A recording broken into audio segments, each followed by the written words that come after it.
చెప్పుకున్నా కూడా అదంతా చాలా తక్కువే. ఆయన ప్రేమతో మనం మాట్లాడుకునే విధానం, చేసే క్రియలు కానివ్వండి, మాట్లాడే మాటలు కానివ్వండి, ప్రవర్తన కానివ్వండి, ఏదైనా కూడా ఆయన ప్రేమ ముందు మనము ఏది చిన్నదే చెప్పుకోవాలంటే.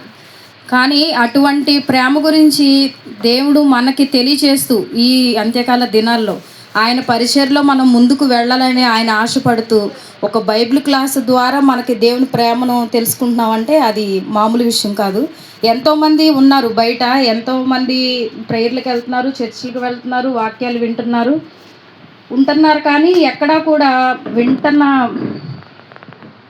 అని ఇట్రండి అన్న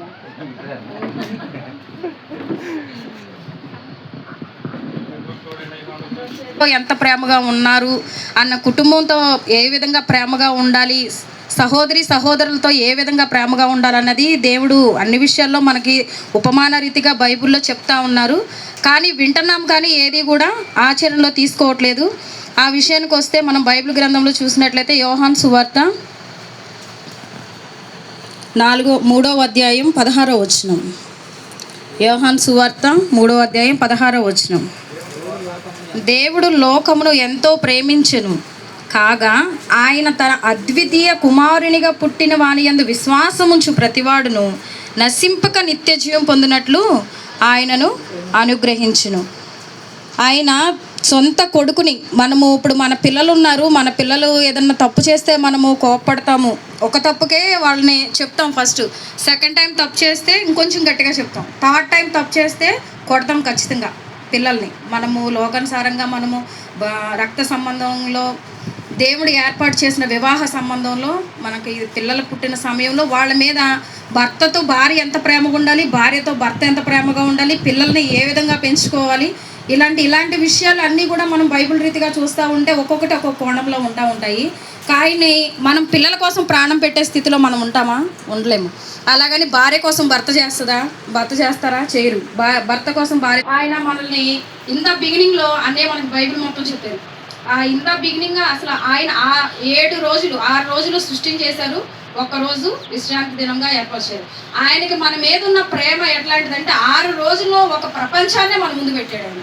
ఆయన మనం తినడానికి, ఉండడానికి, బ్రతకడానికి కావాల్సిన ప్రతి ఒక్క అవసరాన్ని కూడా ఆయన మనం తీర్చుకోవడానికి 6 రోజుల్లో మొత్తం సృష్టిని అంతా చేశాడు. ఆ సృష్టి అంతా చేసిన తర్వాత అవ్వని చేశారు, ఆదాన్ని చేశారు, ఏదోని తోటలో వారికి కావాల్సింది మొత్తం పెట్టారు. కోప్పడలేదు.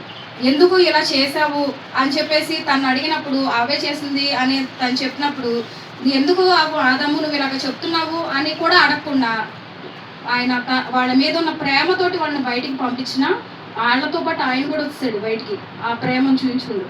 అదేవిధంగా ప్రతిసారి మనం తప్పులు చేస్తూ ఉంటే తండ్రిగా ఆయన మనల్ని ప్రేమిస్తానే ఉన్నాడు. ఎంతసేపు ఇశ్రాయేలు ప్రజలను చూస్తే ఐగుప్తు నుంచి బయటికి తీసుకొచ్చాడు, బానిసత్వం నుంచి విడిపించాడు.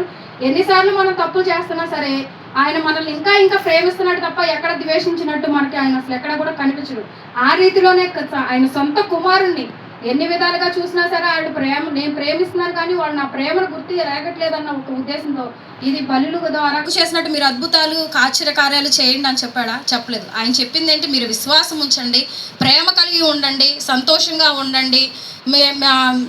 నా కొడుకుని నేను పంపిస్తున్నాను మీకోసం. దేనికి? ఒక గొర్రె పిల్లగా, ఒక బలిగా ఆయన్ని మీ దగ్గరికి పంపిస్తున్నాను. మీ పాపాలని కడగడం కోసమే నేను నా కొడుకుని పంపిస్తున్నానని ఆయన పంపించాడు. కానీ ఆయన వచ్చిన తర్వాత కూడా మనము ఏదో వచ్చారు చెప్పుకుంటున్నాం, కొన్ని వేల సంవత్సరాల నుంచి బైబిల్ వాక్యాలు చదువుకుంటున్నాం, చెప్పుకుంటున్నాం. ఆయన మన కోసం వచ్చారని తెలుసు, చనిపోయారని తెలుసు. పిల్లలు, కుటుంబాలు, అన్ని బంధాలు ఇవన్నీ కామన్గా అలా వెళ్ళిపోతుంది. కానీ ఎవరూ కూడా దేవుని కొరకు నిలబడే వారంగా ఉండట్లేదు. ఆ విషయానికి వస్తే తంబి అన్నికి హ్యాట్సాప్ చెప్పొచ్చు మనందరం. ఆయన నిరంతరం దేవుని పని ఏం చేయాలి, ఎలా చేయాలి, నేను ఎలాగ వాక్యాన్ని అందరికీ నేర్పించాలి, నాకులాగా శిష్యుల్ని ఎలా తయారు చేయాలని అన్న కోణంలోనే ఉంటారు తప్ప ఆయన దేవుని గురించి తప్ప వేరే ఆలోచన ఏది ఉండదు అసలు ఆయనకి. కానీ అంత ఇదిగా దేవుని పని ఆయన చేస్తున్నారు. దేవుడు కూడా ఆయన కుమారుని మన కోసం పంపించారు. ఆయన కుమారుని మన కోసం పంపించారు అని మనం అనుకుంటున్నాం, కానీ ఆయన చేసిన త్యాగాన్ని మనం గుర్తు ఎరిగే పరిస్థితులు అయితే ఉండట్లేదు. ఆయన కుమారుని పంపించిన తర్వాత ఆయన ఏం చెప్తున్నారు? మీరు ఒకరినొకరు ప్రేమ కలిగి ఉండండి అని చెప్తున్నాడు.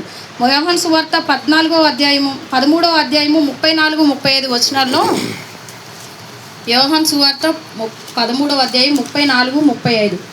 మీరు ఒకరినొకరు ప్రేమింపవలెనని మీరు ఒకని ఎడల ఒకడు ప్రేమ గలవారైన ఎడల దీన్ని బట్టి